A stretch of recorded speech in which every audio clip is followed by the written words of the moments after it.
Hi guys, si Sheila sa Tarama Garden na ta. So share na ko ni ang bulak nga pretty kaayo. So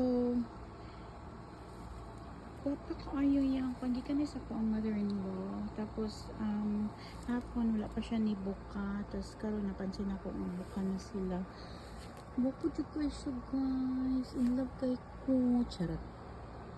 Yung color kay pretty kaayo.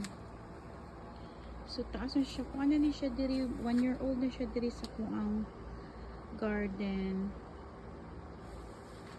So, sa kong mother-in-law kay darker, pero ambot gikan man ni sa iyang ano ani man ang color ay pero ako nagmahay nga nang harvest ko dito guys.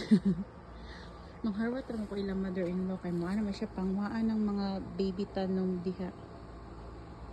Kay dili naman niya maatiman. So mauna siya guys. Ambot unsay name ani.